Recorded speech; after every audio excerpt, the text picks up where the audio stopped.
The Title 1, Felonies and Circumstances which affect criminal liability.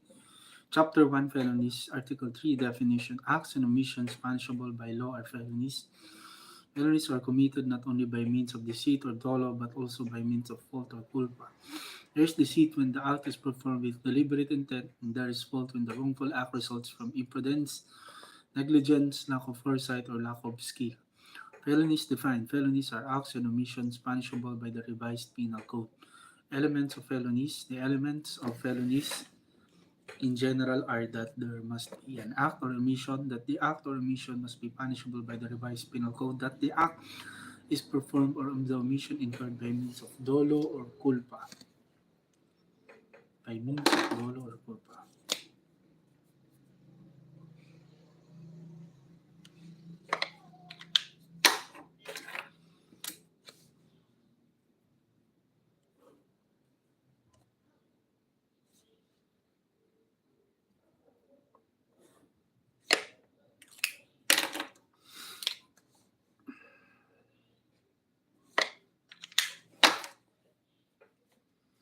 People versus Gonzales.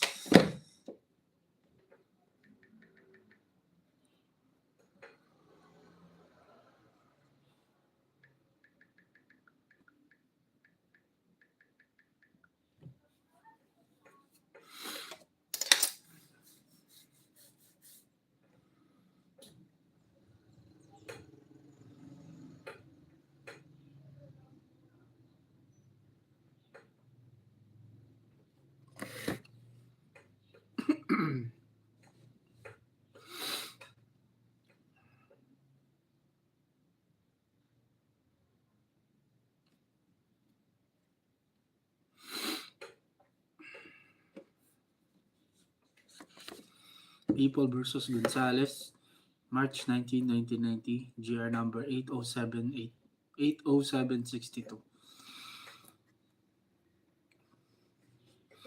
In a decision dated October 31, 1984, the Regional Trial Court of Iloilo Branch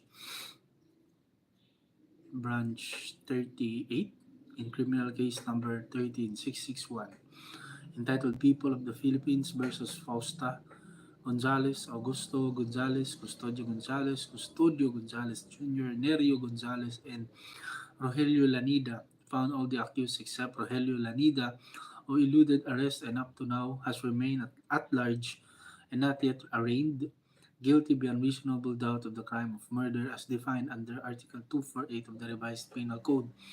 They were sentenced to suffer the penalty of imprisonment of 12 years and 1 day to 17 years and 4 months of reclusion temporal to indemnify the heirs of the deceased, the victim, in the amount of 40,000 pesos plus moral damages in the sum of 14,000 pesos, and to pay the costs. The victim was Lloyd Peña Serrada, 44, landowner and resident of Barangay Aspera, Sara, Iloilo. To their counsel, all the accused except, of course, Rogelio Lanida filed a notice of appeal from the trial court's decision. During the pendency of their appeal and before judgment, their own could be rendered by the Court of Appeals. However, all the accused appellants except Custodio Gonzales Sr. withdrew their appeal and chose instead to pursue their respective applications for parole before the then Ministry, now Department of Justice Parole Division. On October 27, 1987, the Court of Appeals rendered a decision on the appeal of Custodio Gonzales Sr.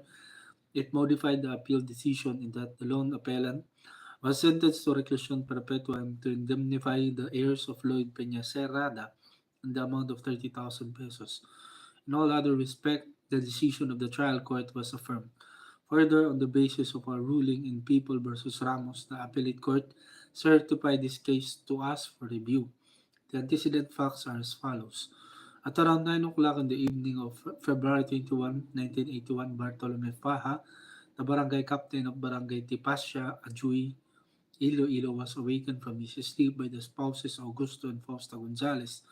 Augusto informed Paha that his wife had just killed their landlord Lloyd Peñacerrada and thus would like to surrender to the authorities.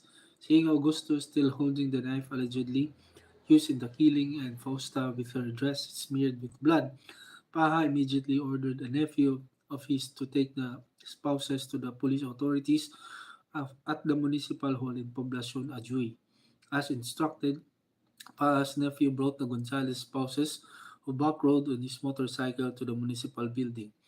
Upon reaching the Ajuy police substation, the couple informed the police on duty of the incident.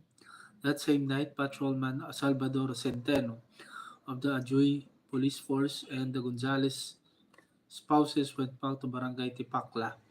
Reaching Barangay Tipakla, the group went to Paha's residence where Fausta was made to stay while Paha, Patrolman Centeno, and Augusto proceeded to the latter's residence of Sitio Nabitasan, where the killing incident allegedly occurred. There they saw the lifeless body of Lloyd Peñacerrada, clad only in underwear, sprawled face down inside the bedroom. The group's okay. Physical findings, okay. Internal findings, stab wounds, the autopsy report. Okay. The case, as mentioned earlier, is now before us upon certification by the Court of Appeals, the penalty imposed being reclusion perpetua. After a careful review of the evidence adduced by the prosecution, we find the same insufficient to convict the appellant of the crime charge. To begin with, the investigation conducted by the police authorities leave much to be desired. Patrolman Centeno of the Ajuy Police Force in his sworn statement even gave the date of the commission of the crime as March 21, 1981. Moreover, the sketch he made of the scene is of little help. While indicated thereon are the alleged various blood stains and their locations relative to the scene of the crime, there was, however, no indication as to their quantity. This is rather unfortunate for the prosecution because, considering that there are two versions proffered on where the killing was carried out, the extent of bloodstains found would have provided a more definite clue as to which version is more credible, if as the version of the attorney Gaton. From his very testimony, Hontoria failed to impute a definite and specific act committed or contributed by the appellant in the killing of Lloyd. It also bears stressing that there is nothing in the findings of the trial court and the Court of Appeals which would categorize the criminal liability of the appellant as a principal by direct participation under Article 17, Paragraph 1 of the Revised Penal Code. Likewise, there is nothing in the evidence for the prosecution that inculpates him by inducement under Paragraph 2 of the same Article 17 or by indispensable cooperation under Paragraph 3 thereof. What then was the direct part in the killing did the appellant perform to support the ultimate punishment imposed by the Court of Appeals on him? Article 4 of the Revised Penal Code provides how criminal liability is incurred. Thus, one of the means by which criminal liability is incurred is through the commission of a felony. Article 3 of the Revised Penal Code, on the other hand, provides how felonies are committed.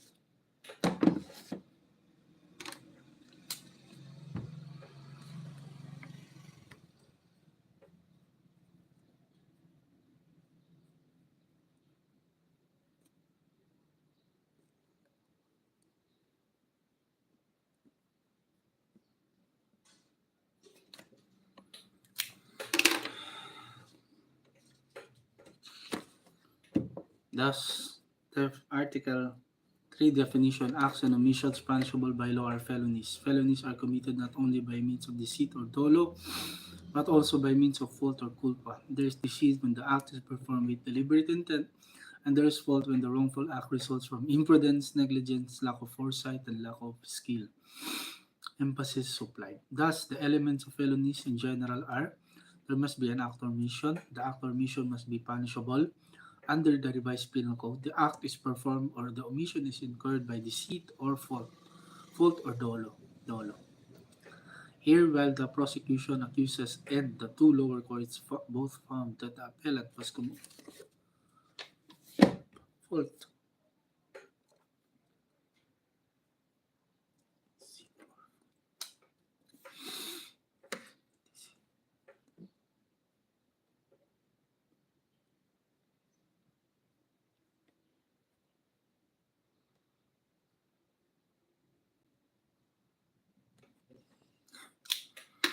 Yet even at this.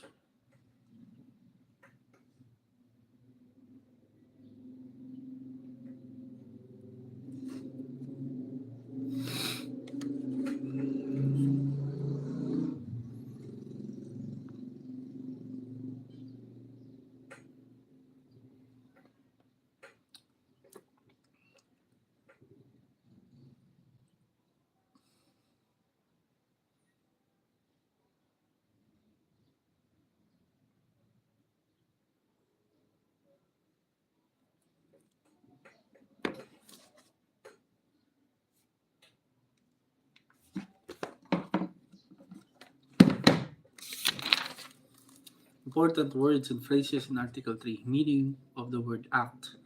By act must be understood. Act must be understood any bodily movement tending to produce some effect in the external world. It being unnecessary that the same be actually produced as the possibility of its production is sufficient. People versus Gonzales.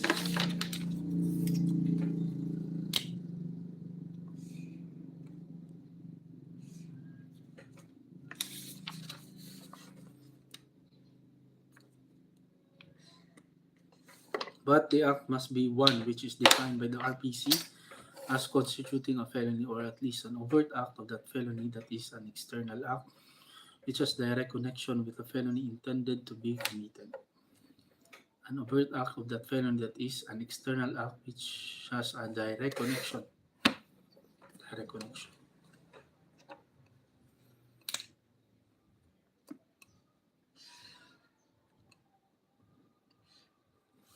An external act which has a direct connection with the felony intended to be committed. Example of a felony: by performing an act, A took the watch of B with intent to gain and without the consent of the latter. The act of taking the watch of B with intent to gain constitutes the crime of theft. Only external act is punished. The act must be external because internal acts are beyond the sphere of penal law. Hence, a criminal thought or a mere intention, no matter how immoral or improper it may be, will never constitute a felony. Thus,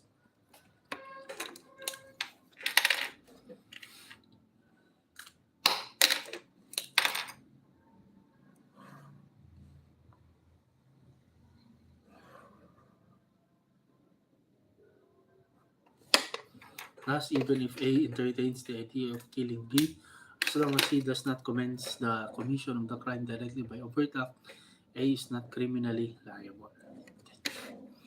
Meaning of the word omission. By omission is meant inaction, the failure to perform a positive duty which one is bound to do.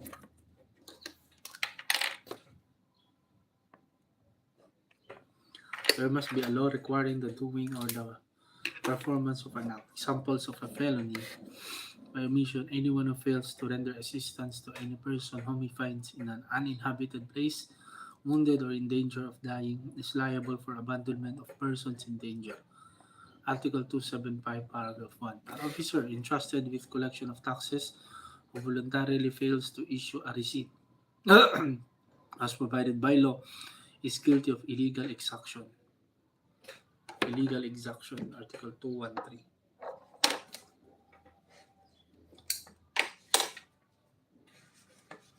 213.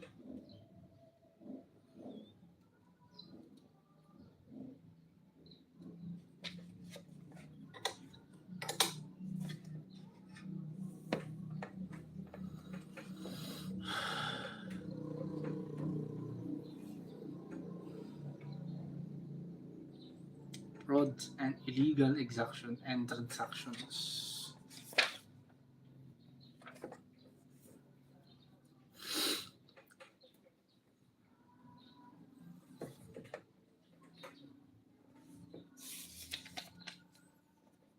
Failing, failing voluntarily to issue a receipt as provided by law for any sum of money collected by him officially. Being entrusted with the collection of taxes, licenses, fees, and other imposts shall be guilty of any of the following acts or omissions: demanding directly or indirectly the payment of sums different from or larger than those authorized by law, failing voluntarily to issue a receipt as provided by law for any sum of money collected by him officially.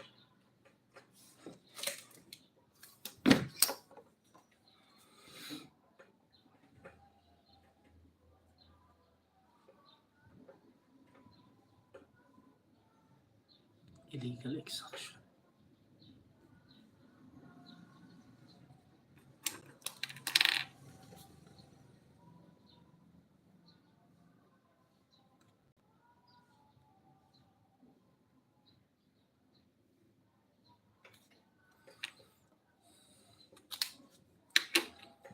An officer entrusted with collection of taxes who voluntarily fails to issue a receipt as provided by law is guilty of illegal exaction. Failing voluntarily to issue a receipt as provided by law for any sum of money collected by him officially.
Every person owing allegiance to the Philippines without being a foreigner and having knowledge of any conspiracy against the government.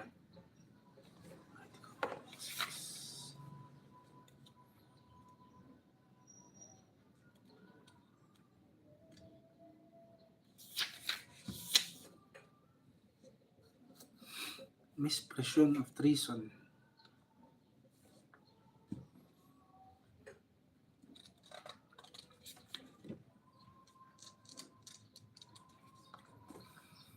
Every person owing allegiance to the Philippines without being a foreigner and having knowledge of any conspiracy against the government who does not disclose and make known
It will be noted that in felonies by omission, there is a law requiring a certain act to be performed, and the person required to do the act fails to perform it.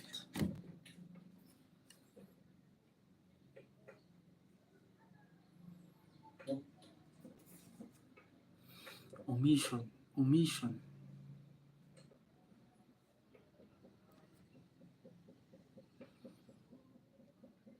omission.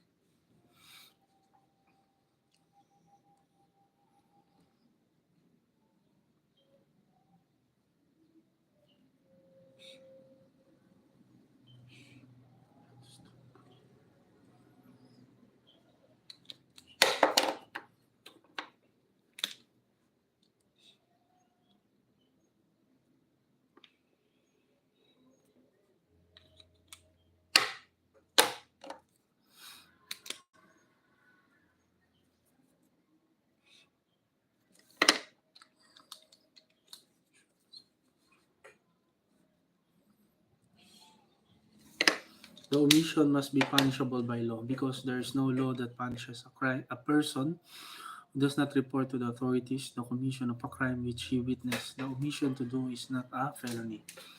The omission to indicate what kind of taxes the tax numeric codes (TNCs) stand for was not a criminal act. Employees of the BII were expected to know that the TNCs stand for. If they do not, there is a handbook of tax numeric code of revenue sources which they can consult. With this, petitioner should not be required to describe in words the kinds of tax for which each TNC used stands for, precisely for the purpose of introducing the use of tax numeric codes in the Bureau was to do away with these descriptive words in order to expedite and facilitate communications among the different divisions therein. Applicable here is the familiar maxim in criminal law, nullium crimen nulla pena sine lege. There is no crime where there is no law punishing it. Evangelista versus People and the Honorable Sandigan Bayan.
Petitioner argues that her conviction was merely based on her alleged failure to identify with certainty in her certification the kinds of taxes paid by Tanduay and to indicate what the TNCs stand for, which acts were different from those described in the information under which she was charged. This, she claims, violated her constitutional right to due process and to be informed of the nature and cause of the accusation against her. It is well settled that an accused cannot be convicted of an offense unless it is clearly charged in the complaint or information. Constitutionally, he has a right to be informed of the nature and cause of the accusation against him. To convict him of an offense other than that charged in the complaint or information would be a violation of this constitutional right. In the case at bar, we find merit in petitioner's contention that the acts for which he was convicted are different from those alleged in the information. More importantly, as we have discussed above, petitioner's act of issuing the certification did not constitute corrupt practices as defined in Section 3E of RA 3019. Employees of the BIR were expected to know that the TNCs stand for If they do not, there is a handbook of tax numeric code. There is no crime and there is no law punishing it. On the whole, therefore, we find that petitioner was not guilty of any criminal offense. The prosecution's evidence failed to establish that petitioner committed the acts described in the information, which constitute corrupt practices. Her conviction must therefore be set aside, for conviction must rest no less than on hard evidence showing that the accused, with moral certainty, is guilty of the crime charged. Short of this constitutional mandate and statutory safeguard, that the person is presumed innocent until the contrary is proven. The court is then left without discretion and is duty bound to render a judgment of acquittal.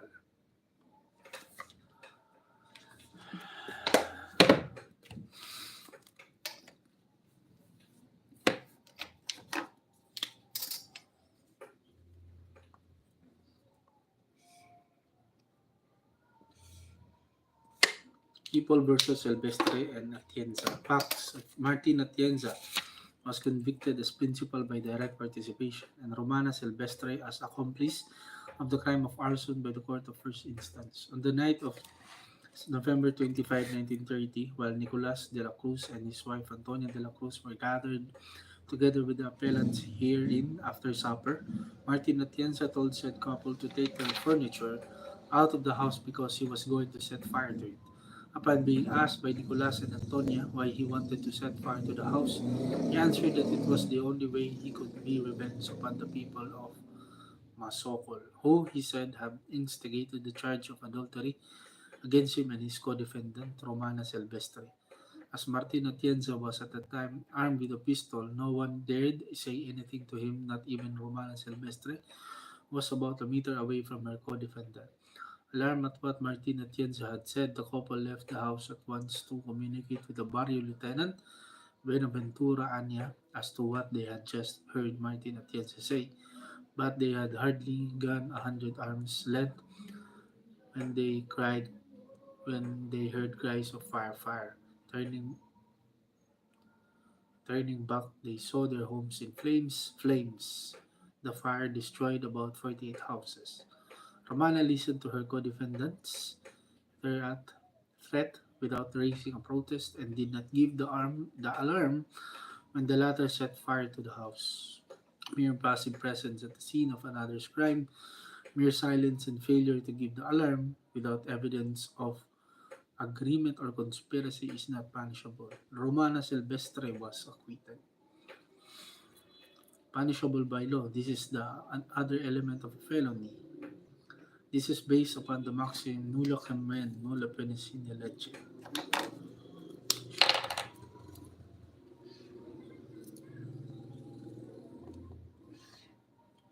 That is, there is no crime and there is no law.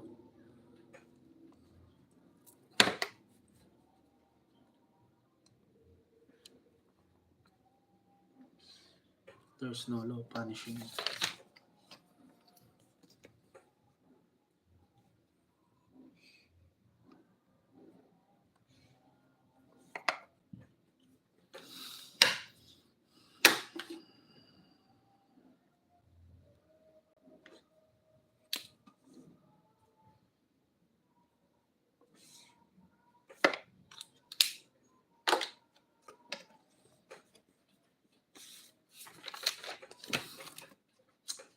The phrase punished by law should be understood to mean punished by the revised penal code and not by a special law.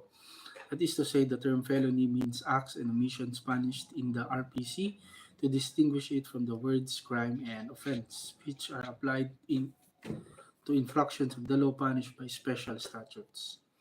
Classification of felonies according to the means by which they are committed.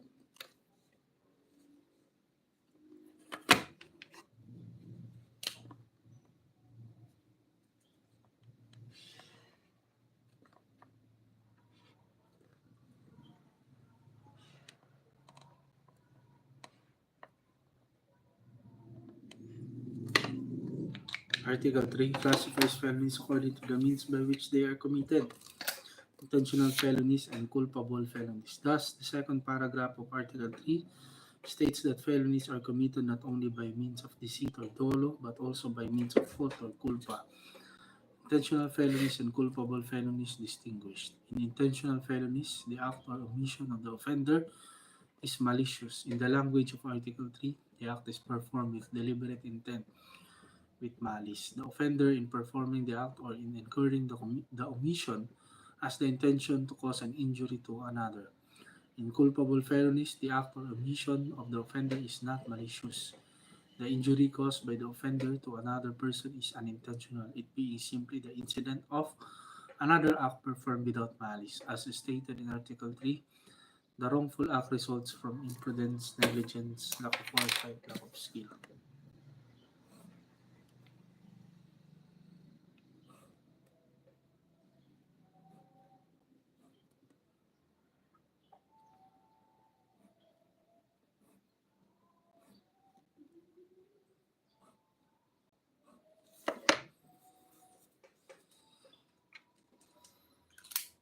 Intentional felonies and culpable felonies distinguish. In intentional felonies, the act or omission of the offender is malicious. In the language of Article 3, the act is performed with deliberate intent, with malice. The offender, in performing the act or in incurring the omission, has the intention to cause an injury to another. In culpable felonies, the act or omission of the offender is not malicious.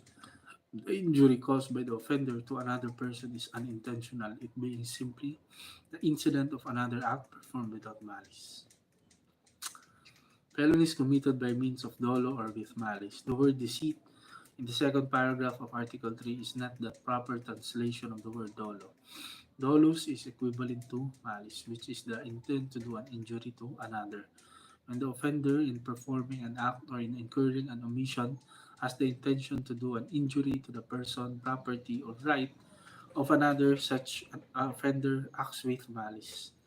If the act or omission is punished by the revised penal code, he is liable for intentional felony.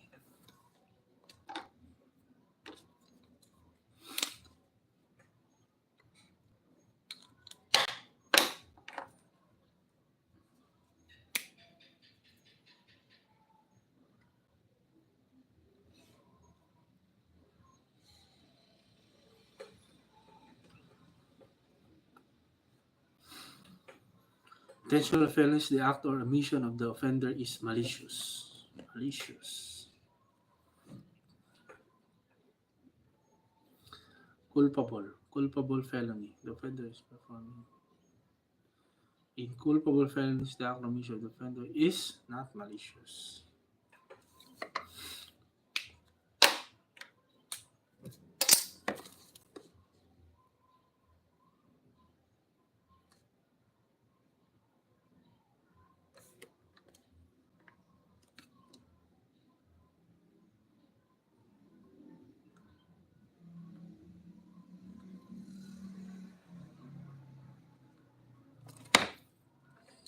Felonies committed by means of fault or culpa. Between an act performed voluntarily and intentionally and another committed unconsciously and quite unintentionally, there exists another performed without malice and at the same time punishable through in a lesser degree and with an equal result, an intermediate act which the penal code qualifies as imprudence or negligence. There are a few felonies committed by means of fault or culpa. Article 217 punishes malversation through negligence. Article 224 punishes evasion through negligence.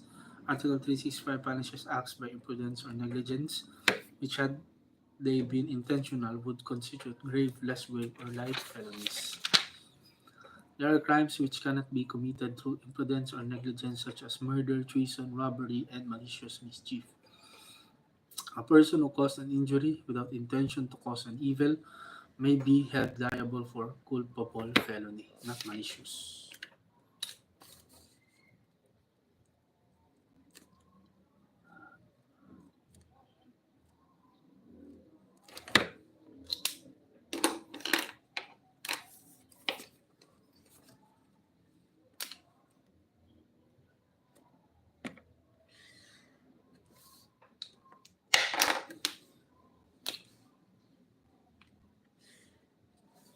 A defendant who was not a medical practitioner tied a girl and wrapped her feet with rags saturated with petroleum and thereafter set them on fire, causing injuries. His defense was that he undertook to render medical assistance in good faith and to the best of his ability to cure her of ulcer.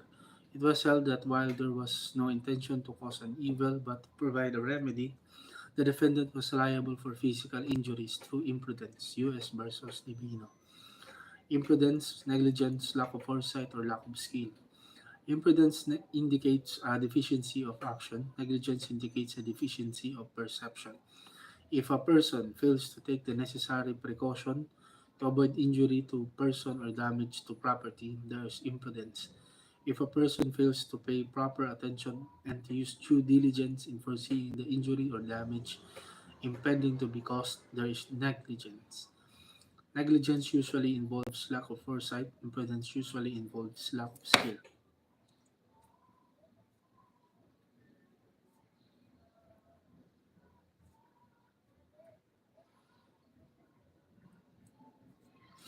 Reason for punishing acts of negligence or culpa. Imprudence, negligence, lack of foresight, lack of skill. Imprudence indicates a deficiency of action. Negligence indicates a deficiency of perception. Perception.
Imprudence, negligence, lack of foresight, or lack of skill. Imprudence indicates a deficiency of action. Negligence indicates a deficiency of perception. If a person fails to take the necessary precaution to avoid injury to person or damage to property, there is imprudence. If a person fails to pay proper attention and to use due diligence in foreseeing the injury or damage impending to be caused, there is negligence. Negligence usually involves lack of foresight. Imprudence usually involves lack of skill. Reason for punishing acts of negligence or culpa. A man must use common sense and exercise due reflection in all his acts. It is his duty to be cautious, careful, and prudent, if not from instinct and through fear of incurring punishment. He is responsible for such results as anyone might foresee, and for his acts which no one would have performed except through culpable abandon. Otherwise, his own person, rights, and property, and those of his fellow beings would ever be exposed to all manner of danger and injury. U.S. versus Maleza. In felonies committed by means of dolo or with malice, and in felonies committed by means of fault or culpa, the acts or omissions are voluntary. The adjective voluntary used in the Old Penal Code is suppressed in the definition of felonies. In Article 3 of the Revised Penal Code, this omission does not mean that an involuntary act may constitute a felony. As in the Old Penal Code, the act or omission must be voluntary and punishable by law to constitute a felony. Article 3 classifies felonies into intentional felonies and culpable felonies.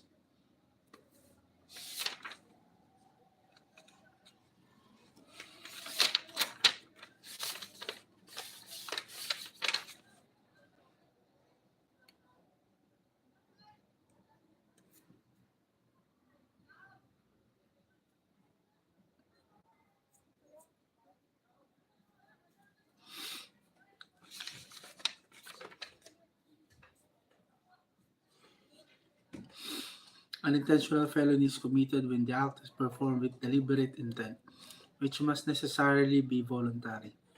On the other hand, inculpable felony, which is committed when the wrongful act results from imprudence, negligence, lack of foresight, or lack of skill, the act is also voluntary.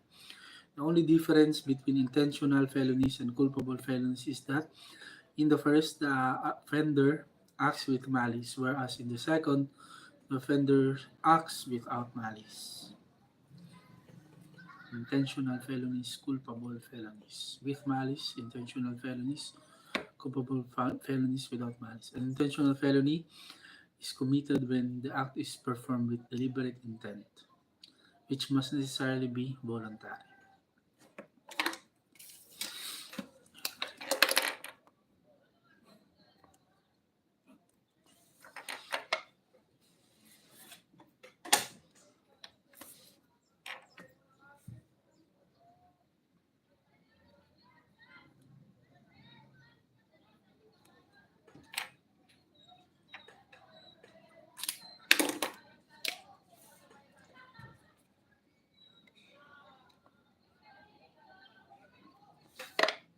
The only difference between intentional felonies and culpable felonies is that in the first, the offender acts with malice, whereas in the second, the offender acts without malice.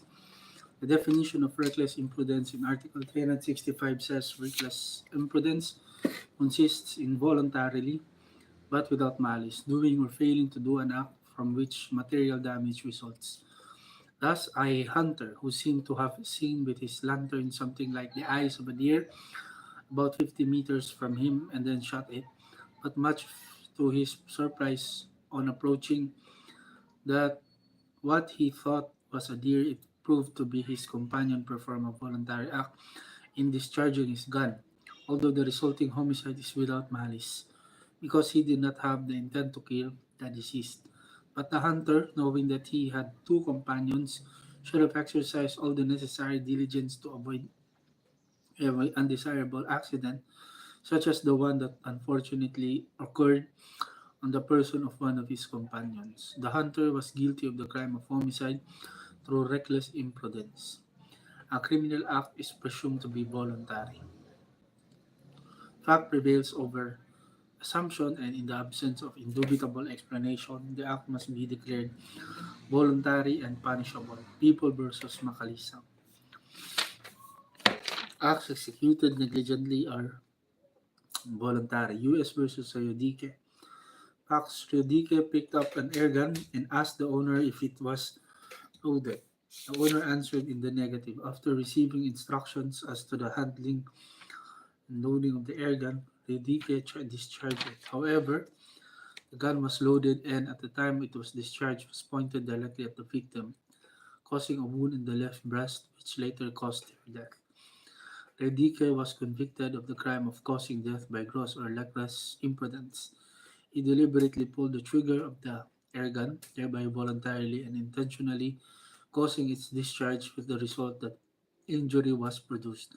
His act, being voluntary and performed without investigation or real effort to prevent injury, he cannot now be heard to say that its consequences were different from those which he anticipated. When there is compulsion or prevention by force or intimidation, there is no voluntariness in the act. Three reasons why the act or omission in felonies must be voluntary. The RPC continues to be based on the classical theory, according to which the basis of criminal liability is human free will. Acts or omissions punished by law are always deemed voluntary since man is a rational being. One must prove that his case falls under Article Article 12 to show that his act or omission is not voluntary. In felonies by dolo, the act is performed with deliberate intent, which must necessarily be voluntary. And in felonies by culpa, the imprudence consists in voluntarily, but without malice, doing or failing to do an act from which material injury results. Therefore, in felonies committed by means of dolo as well as in those committed by means of culpa, the act performed or the omission incurred by the offender is voluntary. But the intent or malice in intentional felonies is replaced by imprudence, negligence, lack of foresight, or lack of skill in culpable felonies. Requisites of dolo or malice. In order that an act or omission must be considered as having been performed or incurred with deliberate intent, the following requisites must concur. You must have freedom while doing an act or omitting to do an act. You must have intelligence while doing the act or omitting to do the act. You must have intent while doing the act or omitting to do the act. Freedom. When a person acts without freedom, he is no longer a human being but a tool. His liability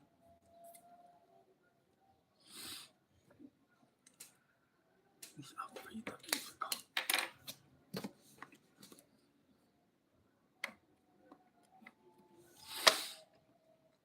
His liability is as much as that of the knife that wounds, or the torch that sets fire, or of the key that opens the door, or of the ladder that is placed against the wall of a house in committing robbery.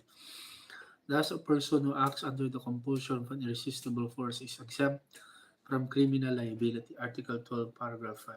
Likewise, a person who acts under the impulse of an uncontrollable fear of an equal or greater injury is exempt from criminal liability. Article 12, paragraph 6. Intelligence without this power, necessary to determine the morality of human acts, no crime can exist. Thus, the imbecile or the insane and the infant under 9 years of age, as well as the minor over 9 but less than 15 years old and acting without discernment,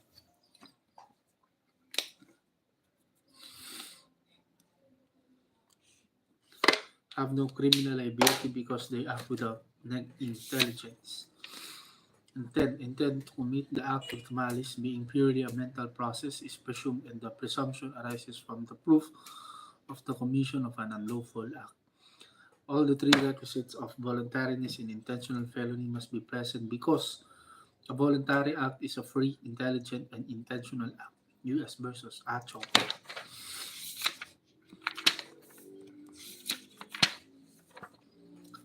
Intent presupposes the exercise of freedom and the use of intelligence. One who acts without freedom necessarily has no intent to do an injury to another. One who acts without intelligence has no such intent. But a person who acts with freedom and with intelligence may not have the intent to do an injury to another. Thus, A person who caused an injury by mere accident had freedom and intelligence, but since he had no fault or intention of causing it, he is not criminally liable. Article 12, paragraph 4, Revised Penal Code.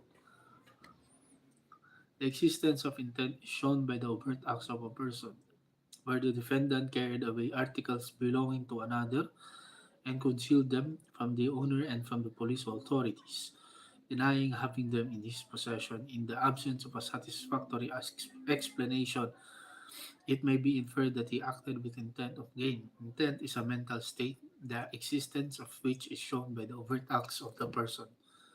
Oriana versus People. Intent to kill is difficult to prove, it being, but it can be deduced from the external acts performed by a person.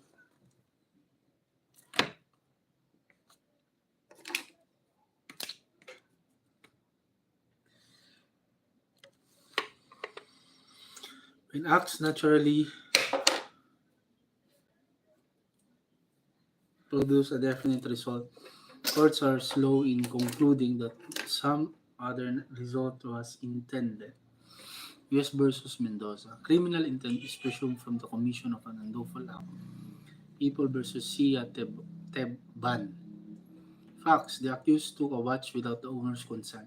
He was prosecuted for theft.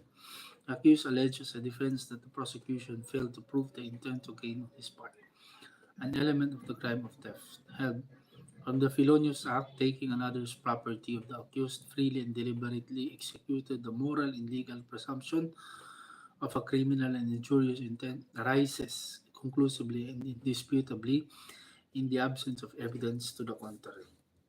Criminal intent and the will to commit a crime are always presumed to exist on the part of the person who executes an act which the law punishes unless the contrary shall appear. But the presumption of criminal intent does not arise from the proof of the commission of an act which is not unlawful. U.S. versus Catolico. Facts: the accused was a justice of the peace. He rendered decisions in the certain cases, each one for damages resulting from a breach of contract, from which the defendants appealed as required by law. The defendants deposited 16 pesos and a bond of 50 pesos for each case.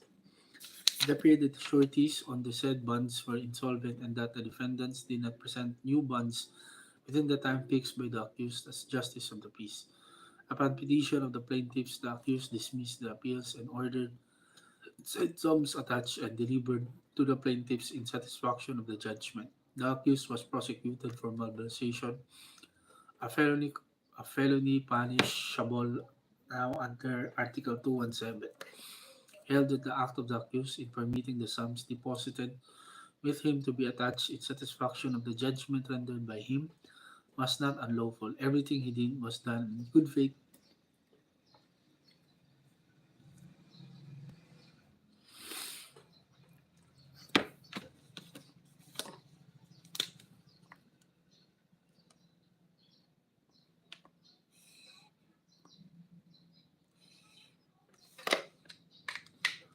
Everything he did was done in good faith under the belief that he was acting judiciously and correctly. The act of a person does not make him a criminal unless his mind be criminal.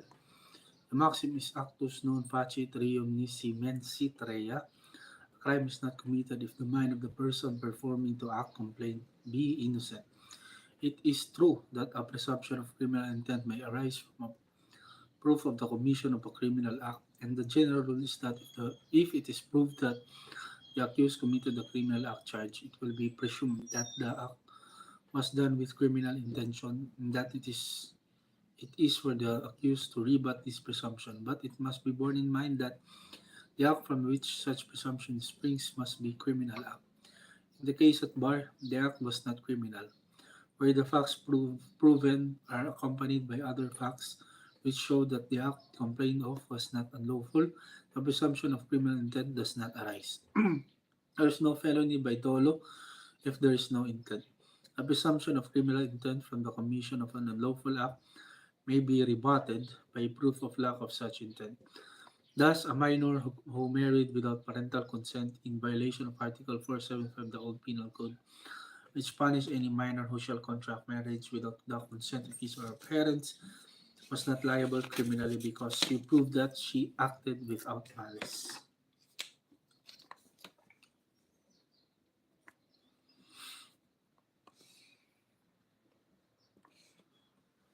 The defendant minor testified that she believed that she was born in 1879, that so her parents gave her to understand ever since her tenderest age, and that she did not ask them concerning her age because they had already given her to so understand since her childhood. The presumption of malice was rebutted by her testimony. One cannot be convicted under Article 475 similar to 350 of the Revised Penal Code when by reason of a mistake of fact there does not exist the intention to commit a crime. U.S. versus Peñalosa. Also, a person who suddenly got up in his sleep left the room with a bolo in his hand, and upon meeting his wife who tried to stop him, wounded her in the abdomen and attacked others, is not criminally liable because his acts were not voluntary. For having acted in a dream, he had no criminal intent.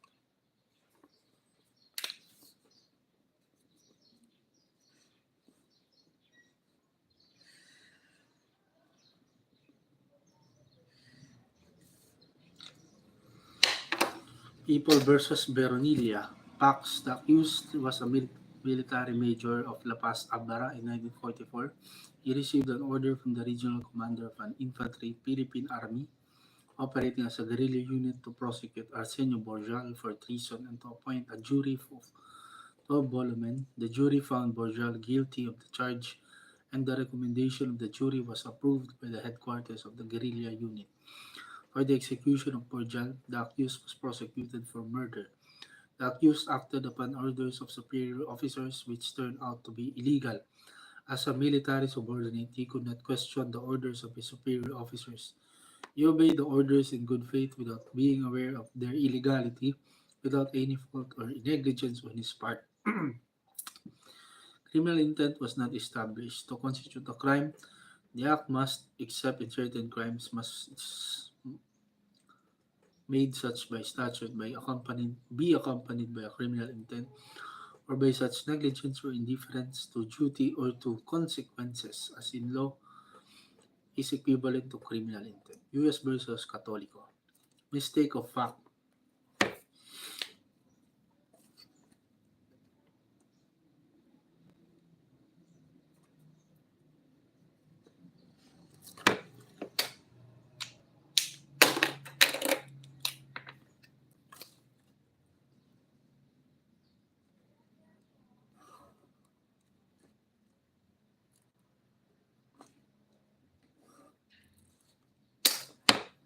Mistake of fact. While ignorance of the law excuses no one from compliance therewith, ignorance of mistake of fact relieves the accused from criminal liability.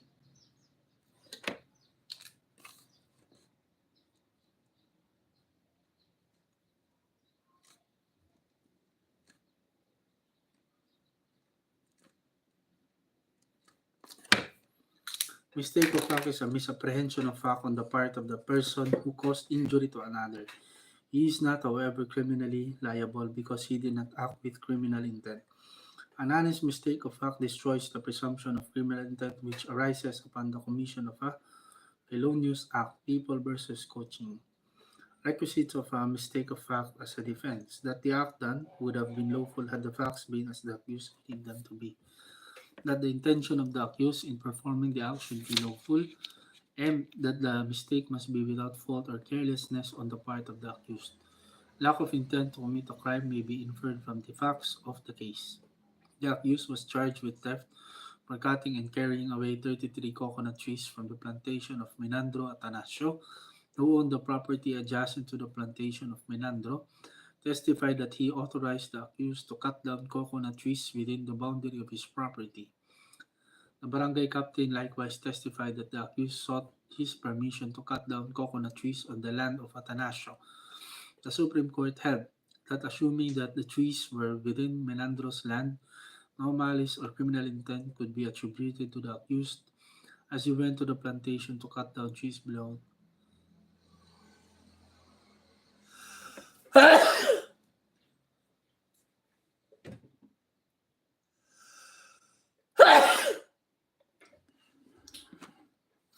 If indeed in the course of executing Athanasius' instructions, accused encroached on the land of Menandro because he missed the undetectable boundary between the two lots and cut down some of Menandro's trees, such act merely constituted mistake or judgmental error. The criminal mind is indeed wanting in the situation where accused even sought prior permission from the barangay captain to cut down the coconut trees, which was done openly and during broad daylight, effectively negating malice and criminal intent on their part.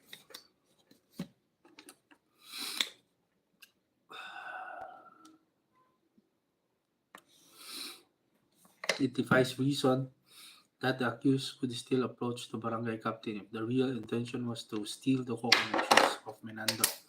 The accused was acquitted. In mistake of fact, the act done would have been lawful had the fact been as the accused believed them to be.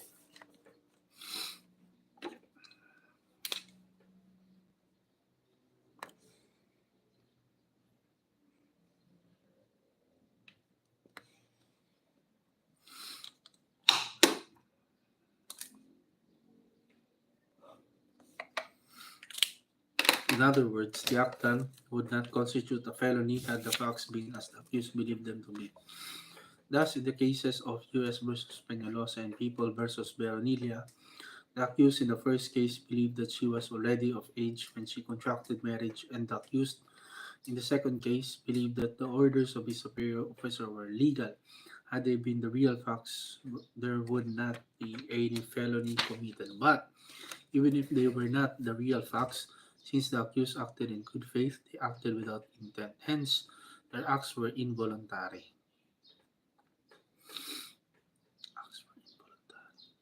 In mistake of fact, the act done by the accused would have constituted a justifying circumstance, Article 11, an absolutory cause, such as the contemplated Article 247, Paragraph 2, an involuntary act. U.S. versus Achong.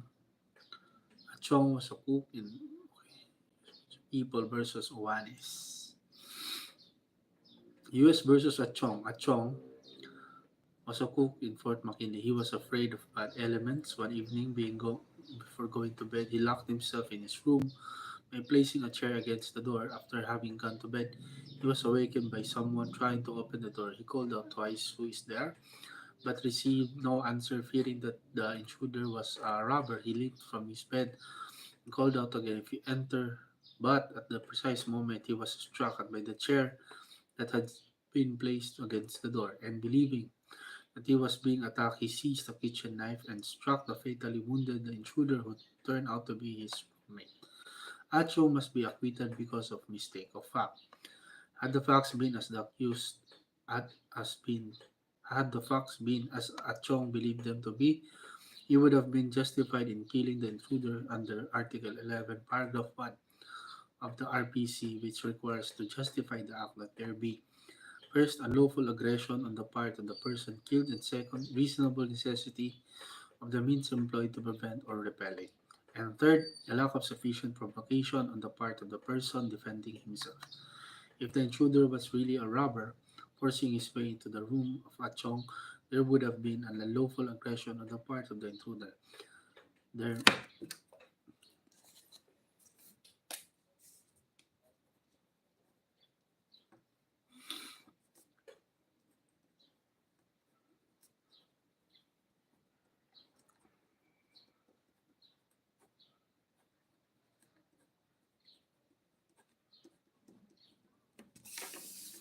Achong must be acquitted because of mistake of fact. Had the facts been as Achong believed them to be, he would have been justified in killing the intruder. Under Article 11, Paragraph 1 of the RPC, which requires to justify the act that there be unlawful aggression on the part of the person killed, reasonable necessity,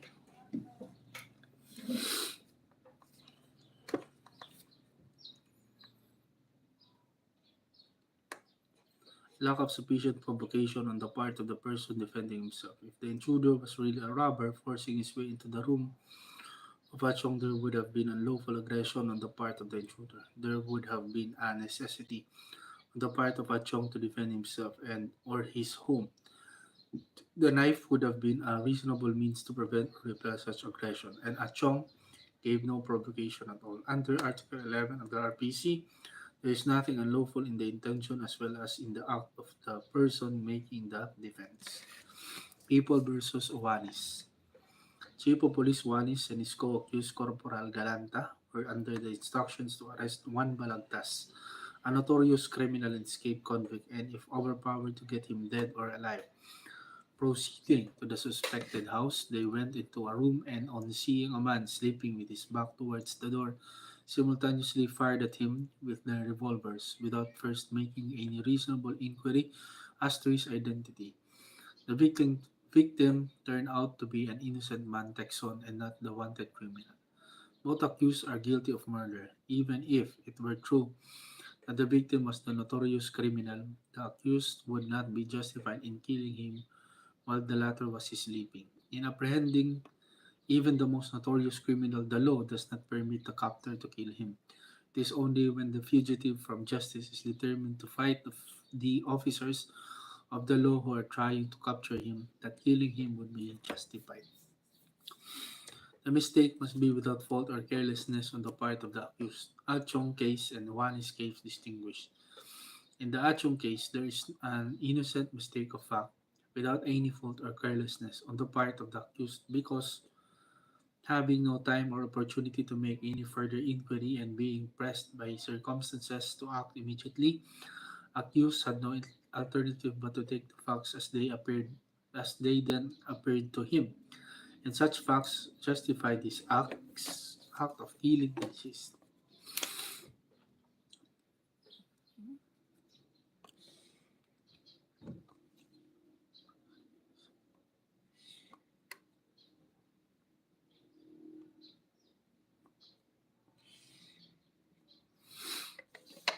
In the Uwanis case, the accused found no circumstances whatever which would press them to immediate action. The person in the room being then asleep, the accused had ample time and opportunity to ascertain his identity without hazard to themselves and could even effect a bloodless arrest if any reasonable effort to that end had been made, as the victim was unarmed. This indeed is the only legitimate course of action for the accused to follow, even if the victim was really Balagtas, as they were instructed not to kill Balagtas at sight but to arrest and to get him dead or alive only if resistance or aggression is offered by him.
Lack of intent to kill the deceased because his intention was to kill another does not relieve the accused from criminal responsibility.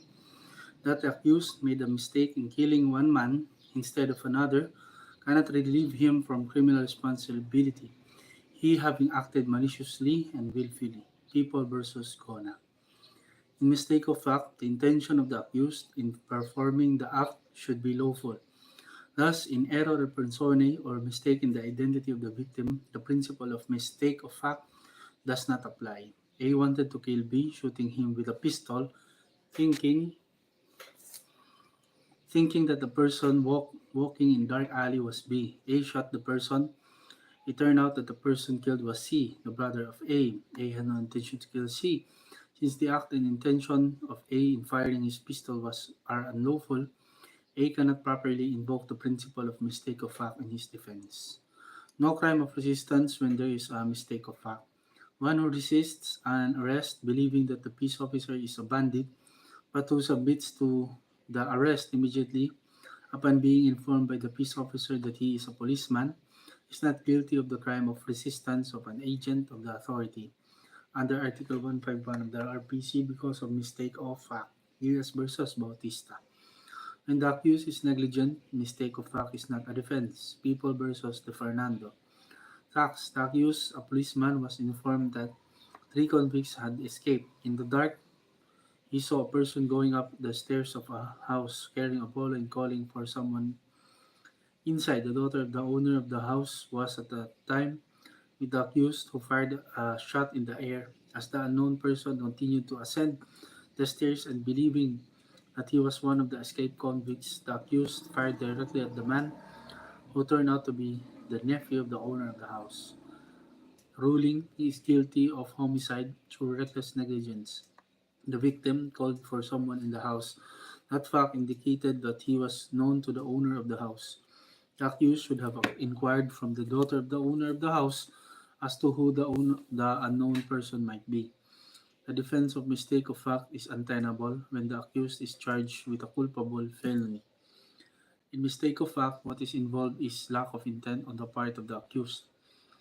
In felonies committed through negligence, there is no intent to consider, as it is replaced by imprudence, negligence, lack of foresight, or lack of skill. Criminal intent is necessary in felonies committed by means of dolo. Criminal intent is necessary in felonies committed by means of dolo because of the legal maxim, actus non facit reum nisi mensit rea. The act itself does not make a man guilty unless his intention were so. Actus me invito factus non est meus actus. An act done by me against my will is not my act.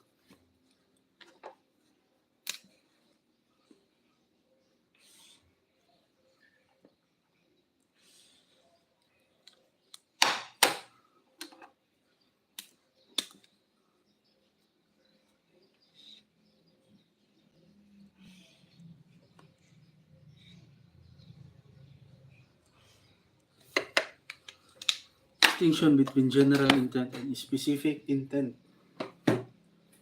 In felonies committed by dolus, the third element of voluntariness is a general intent, whereas in some particular felonies, proof of particular specific intent is required. Thus, in certain crimes against property, there must be the intent to gain.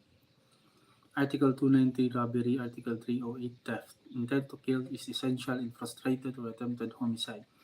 Article 6 in relation to Article 249, enforceable abduction. Article 342, the specific intent of lewd designs must be proved. When the accused is charged with intentional felony, absence of criminal intent is a defense.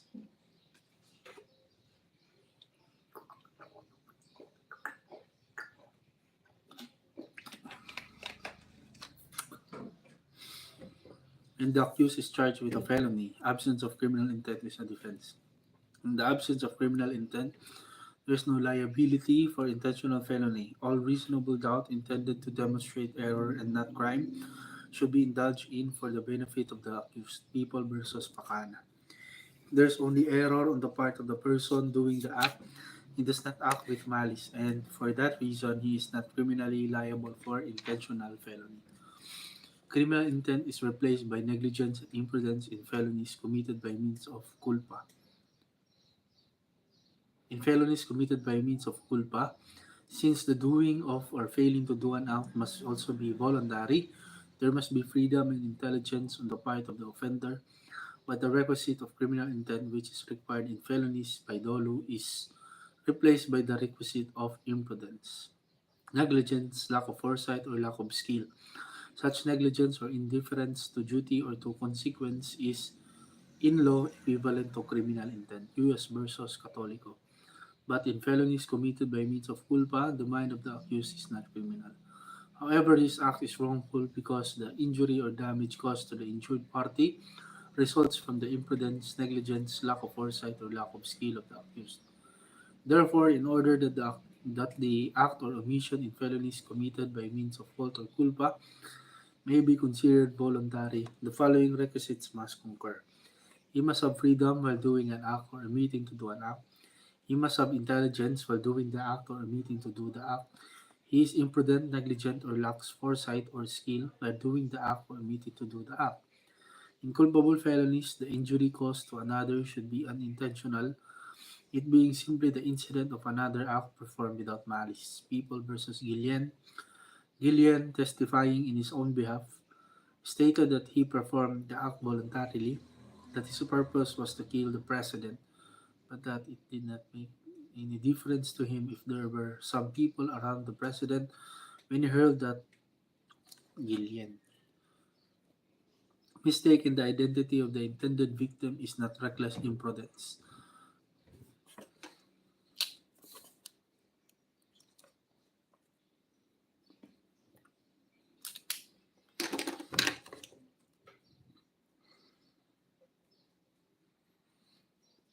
Mistaken the identity of the intended victim is not reckless imprudence. A deliberate intent to do an unlawful act is essentially inconsistent with the idea of reckless imprudence. Where such an unlawful act is willfully done, a mistake in the identity of the intended victim cannot be considered reckless imprudence. A person causing damage or injury to another without malice or fault is not criminally liable under the revised penal code. Since felonies are committed either by means of deceit or dolo or by means of fault or culpa, if there is neither malice nor negligence on the part of the person causing damage or injury to another, he is not criminally liable under the RPC. In such case, he is exempt from criminal liability because he causes an injury by mere accident, without fault or intention of causing it. Article 12, Paragraph 4, Revised Penal Code. Illustration. Three men, Ramos, Abandia, and Katangay, were hunting deer at night. Ramos carried a lantern fastened to his forehead. Abandia and Katangay were following him. They saw a deer, Katangay, whose gun. The act performed must be lawful. In the foregoing illustration, the act of aiming the gun at the deer while hunting is lawful, is it not being prohibited by any law. But the act of discharging a gun in a public place is unlawful. Article 155 Revised Penal Code. In such case, if a person is injured as a result of the discharge of the gun,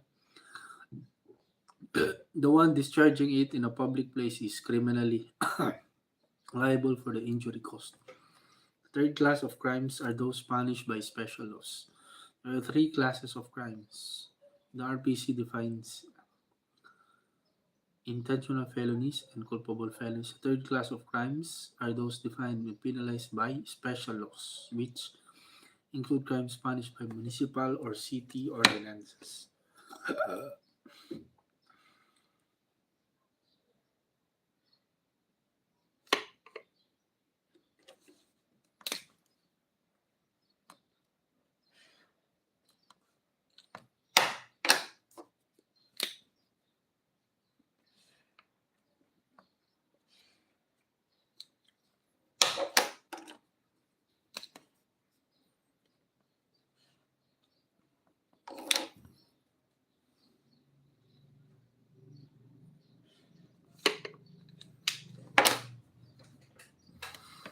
Dolo is not required in crimes punished by special laws. When the crime is punished by a special law, as a whole, intent to commit the crime is not necessary.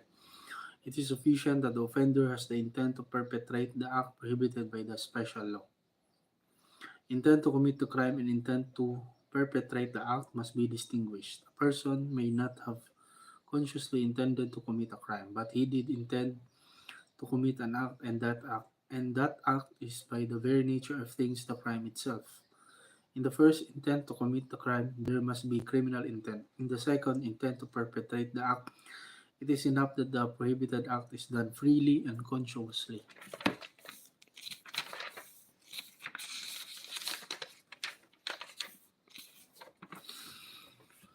People versus Bayona. Facts. Defendant was driving his automobile on a road in front of Electoral Precinct, number 4 in Barrio de Aranguel, Pilar Capiz. He had a revolver with him. He was called by his friend Benliro. He alighted from his automobile and approached him to find out what he wanted.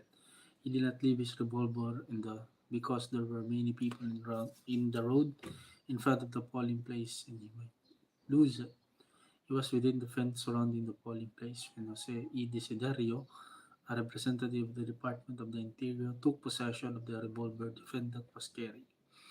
The Solicitor General was for his acquittal. The law which defendant violated is a statutory provision and the intent with which he violated is immaterial. It may be considered that defendant did not intend to intimidate any elector or to violate the law in any other way. But when he got out of his automobile and carried his revolver inside of the fence surrounding the polling place, he committed the act complained of and he committed it willfully. The election law does not require for its violation that the offender has the intention to intimidate the voters or to interfere otherwise with the election. The rule is that in acts mala inse, there must be criminal intent.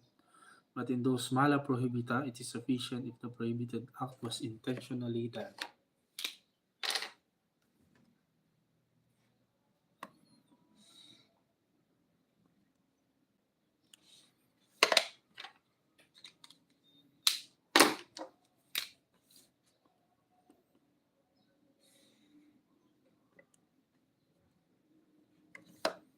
Since the election code prohibits and punishes the carrying of a firearm inside the polling place and that person did the prohibited act freely and consciously, he had the intent to perpetrate the act. No intent to perpetrate the act prohibited. If a man with a revolver merely passes along a public road on election day within 50 meters of a polling place, he does not violate the provision of the law in question because he had no intent to perpetrate the act prohibited. And the same thing would be true of a peace officer in pursuing a criminal, nor would the prohibition extend to persons living within 50 meters of a polling place who merely cleaned or handled their firearms within their own residences on election day, as they would not be carrying firearms within the contemplation of the law. People versus Bayona. In those crimes punished by special laws, the act alone, irrespective of its motives, constitutes the offense.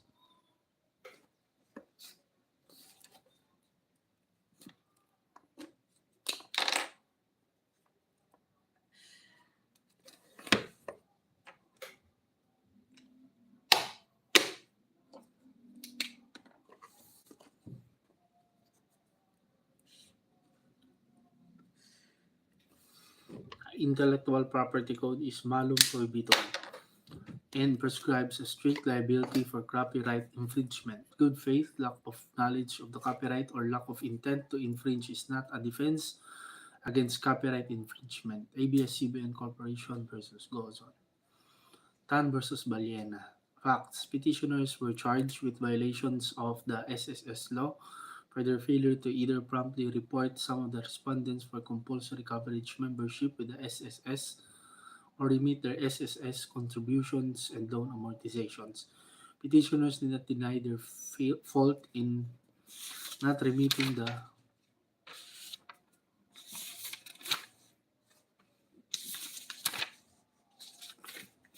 Petitioners did not deny their fault in not remitting the SSS contributions and loan payments of the respondents in violation of the SSS law. Instead, petitioners interposed the defenses of lack of criminal intent and good faith as their failure to remit was brought about by alleged economic difficulties, and they have already agreed to settle their obligations with the SSS through a memorandum of agreement to pay in installments. The claims of good faith and absence of criminal intent for the petitioners acknowledge non-remittance of the respondents' contributions deserve scant consideration. The violations charged in this case pertain to the SSS law, which is a special law. As such, it belongs to a class of offenses known as mala prohibita. The law has long divided crimes into acts wrong in themselves called acts mala in se, and acts which would not be wrong but for the fact that positive law forbids them, called acts mala prohibita. The distinction is important with reference to the intent with which a wrongful act is done. The rule on the subject is that in acts mala in se, the intent governs, but in acts mala prohibita, the only inquiry is, has the law been violated?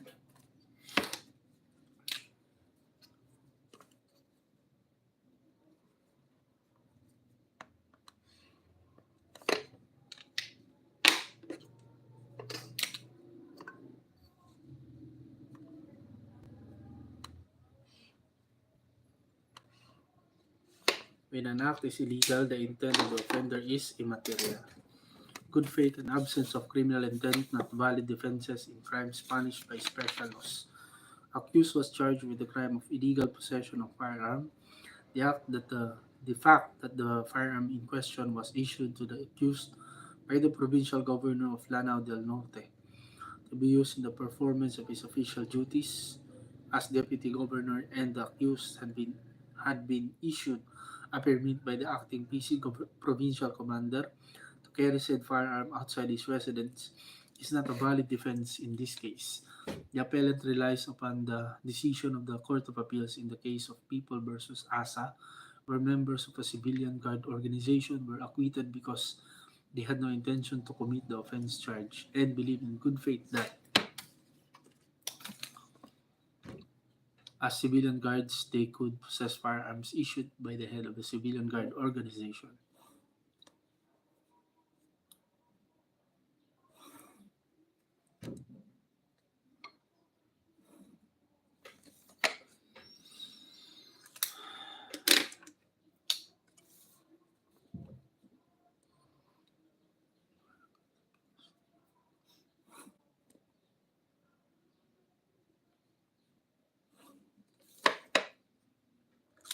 Good faith and absence of criminal intent, however, are not valid defenses since the offense committed is malum prohibitum punished by special.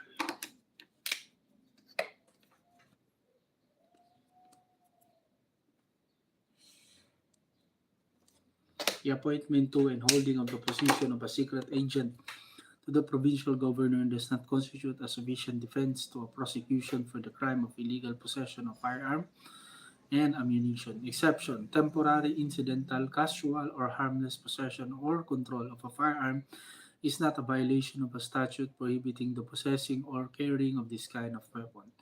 A typical example of such possession is where a person picks up a weapon or hands it to another to examine or hold for a moment or to shoot at some object.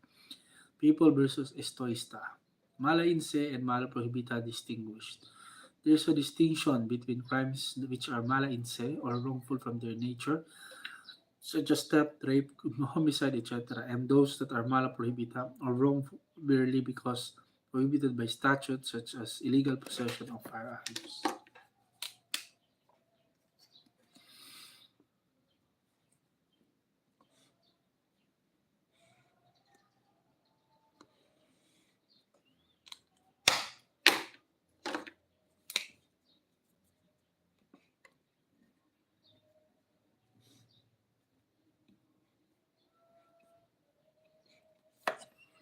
Crimes mala in se or those so serious in their effects on society as to call for almost unanimous condemnation of its members, while crimes mala prohibita are violations of mere rules of convenience designed to secure a more orderly regulation of the affairs of society.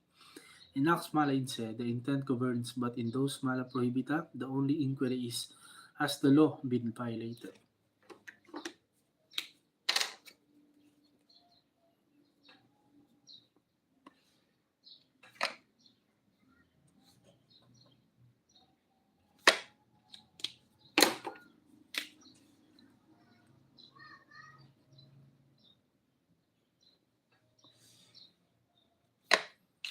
People versus Kibler. The term mala in se refers generally to felonies defined and penalized by the RPC. When the acts are inherently immoral, they are mala in se, even if punished by special laws. On the other hand, there are crimes in the revised penal code which were originally defined and penalized by special laws. Among them are possession and use of opium, malversation, brigandage, and libel. The term mala prohibita refers generally to acts made criminal by special laws.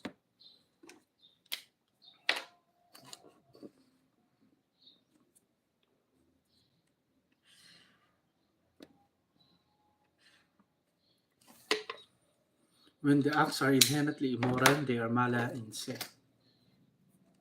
even if punished under special laws.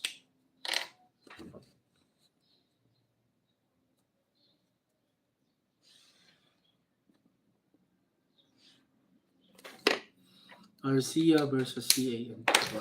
Petitioner was the chairman of the Municipal Board of Canvassers of Alaminos, Pangasinan. She was found guilty by the trial court of the crime defined under Section 27B of the Electoral Reform Law of 1987 in relation to the Omnibus Election Code for decreasing the votes of Senator Pimentel by 5,034 votes. On appeal, petitioner contended that there was no motive on her part to reduce the votes of private complainant. Respondent contends that good faith is not a defense in the violation of an election law, which falls under the class of mala prohibita.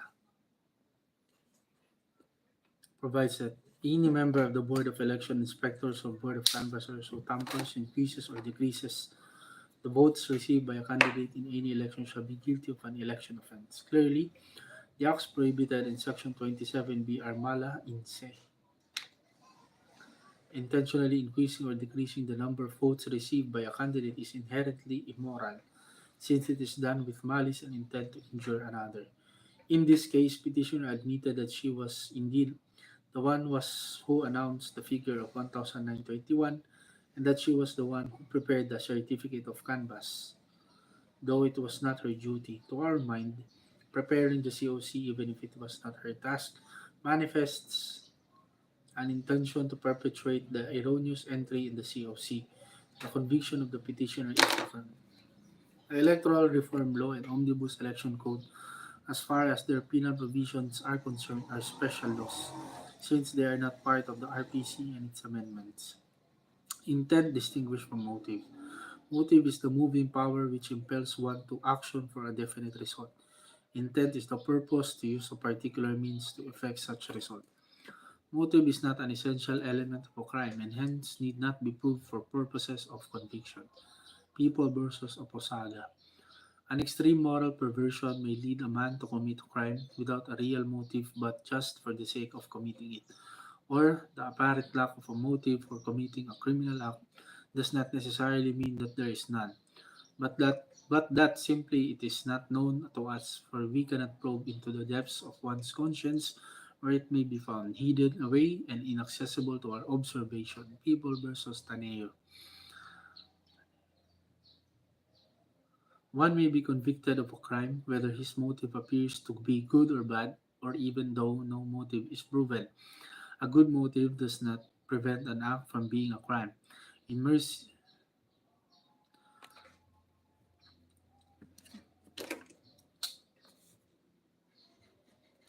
motive when relevant and when not. The identity of accused. Generally, proof of motive is not necessary to pin a crime on the accused if the commission of the crime was being proven and the evidence of identification is convincing. People versus Albiar. Where the identity of a person accused of having committed a crime is in dispute, the motive that may have impelled its commission is very relevant. People versus Murray. Motive is essential only when there is doubt as to the identity of the assailant. It is immaterial when the accused has been positively identified. Where the defendant admits the killing, it is no longer necessary to inquire into his motive for doing the act. People versus Arcilia. While the question of motive is important to the person who committed the criminal act, yet when there is no longer any doubt that the defendant was the culprit, it becomes unimportant to know the exact reason or purpose for the commission of the crime. People versus fiction. Where the identification of the accused proceeds from an unreliable source and the testimony is inconclusive and not free from doubt, evidence of motive is necessary. Antagonistic theories. Motive is important in ascertaining the truth between two antagonistic theories or versions of the killing. People versus Bohol's Caballero. No eyewitness. Where there are no eyewitnesses to the crime and where suspicion is likely to fall upon a number of persons, motive is relevant and significant.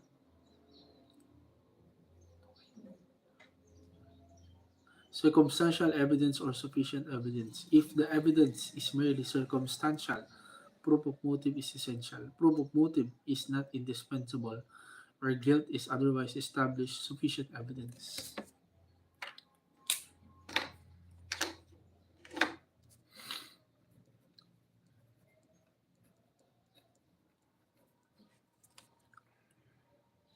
How motive is proved. Generally, the motive is established by the testimony of witnesses on the acts or statements of the accused before or immediately after the commission of the offense. Such deeds or words may indicate the motive.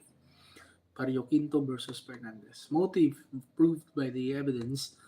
Appellant stabbed the deceased. It was established that there were two suffocating smokes noticed during the progress of the religious service of the Iglesia ni Cristo, which made appellant to go around. Certainly, the causing of those smokes, presumably by non-members, which disturbed and interrupted the service, particularly at the time when the minister was preaching, is enough motive for any member of the sect to be offended thereby, particularly appellant who was a member of some importance. Disclosure of the motive is in aid in completing the proof of the commission of the crime. Thus, the fact that the accused had been losing in their business operations indicated the motive and therefore the intent to commit arson for the purpose of collecting the insurance on their stock of merchandise. But proof of motive alone is not sufficient to support a conviction. The existence of a motive, though perhaps an important consideration, is not sufficient proof of guilt. Mere proof of motive, no matter how strong, is not sufficient to support a conviction if there is no reliable evidence from which it may be reasonably deduced that the accused was the malefactor. People versus Makatangay. Even a strong motive to commit a crime cannot take the place of proof beyond reasonable doubt sufficient to overthrow the presumption of innocence. Proof beyond reasonable doubt is the mainstay of our accusatorial system of criminal justice.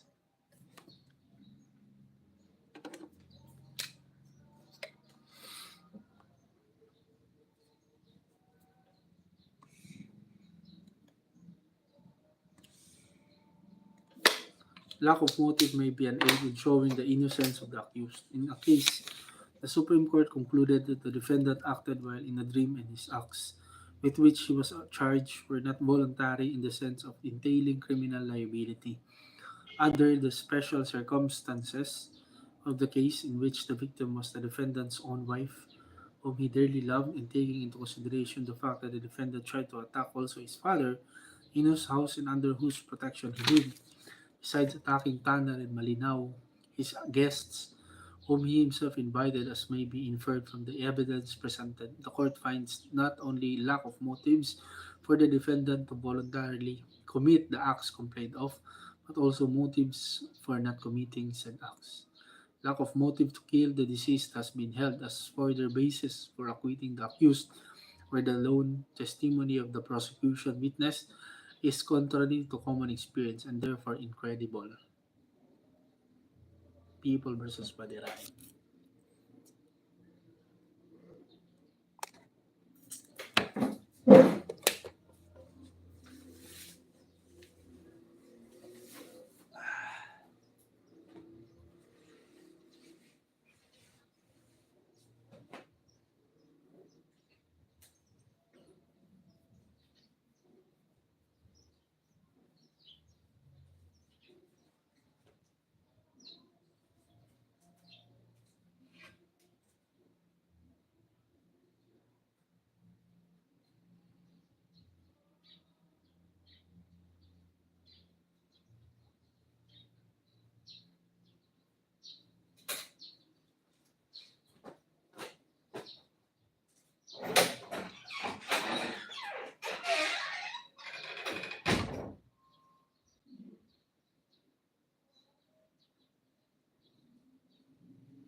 Backwards.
Criminal liability.